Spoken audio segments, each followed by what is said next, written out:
legitimately under attack, or is that basically fear-mongering to cover these incidents that way? No, I mean, there's a serious problem. In particular, this is true at this particular campus. It really does come down to the administration, not the students. In other words, protesters very often will get away with what they think they can get away with.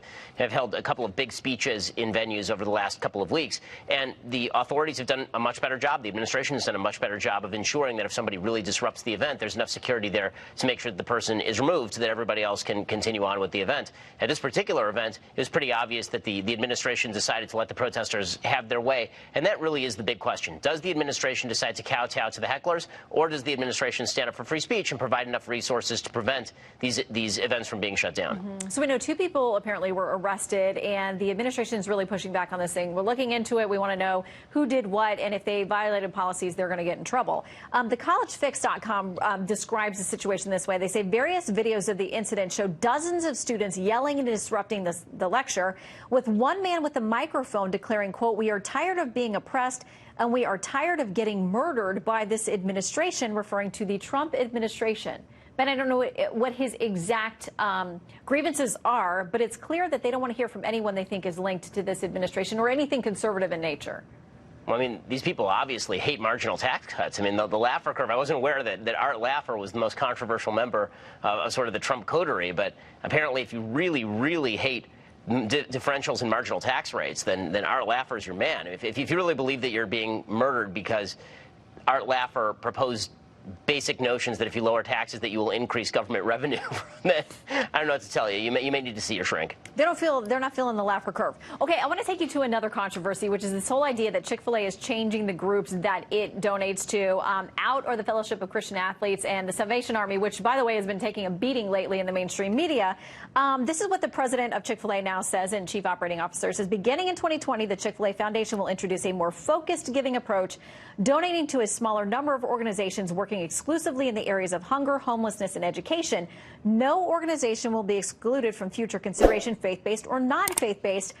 They're trying to tamp down, which, listen, on social media has been a, like, no more nuggets kind of reaction from people that are conservative. I mean, it's completely idiotic, completely idiotic. But Chick-fil-A's, their gross revenue went from $1 billion in 2001 to $10.5 billion this year, and did so despite the fact that the left has been targeting them since 2013 when they found out that Dan Cathy, who is the CEO of Chick-fil-A, was in favor of traditional marriage. That has not slowed Chick-fil-A's growth one iota. And the fact that Chick-fil-A decided to bow down before the lords of political correctness and then cut Christian charities out because those Christian charities happen not to support same-sex marriage militantly is pretty astonishing, and it's a horrible sign for our culture. I mean, if we are really only going to now eat at restaurants where the activities of the restaurants don't matter, right? Chick-fil-A will serve anybody, gay, straight, doesn't matter. Everybody is happy to eat a chicken sandwich. Chick-fil-A will serve. The real question is, if you are going to start boycotting businesses based on the personal views of the owners of the business, well, then we're going to end up with basically a two-tiered political system in every aspect of American life. And the country can't last that way. I mean, if I literally have to check out the political donation record of the restaurant's owner where I go to patronize the burger, I don't know how we're going to last as a country this way. Yeah, you have to feel like the pendulum will swing back at some point. Now, Drew Anderson, who is the director of campaigns for GLAAD, an LGBTQ rights organization, says this: in addition to refraining from financially supporting anti-LGBTQ organizations, Chick-fil-A still lacks policies to ensure safe workplaces for LGBTQ employees and should unequivocally speak out against the anti-LGBTQ reputation that their brand represents. So the left doesn't sound satisfied by this move that Chick-fil-A's made.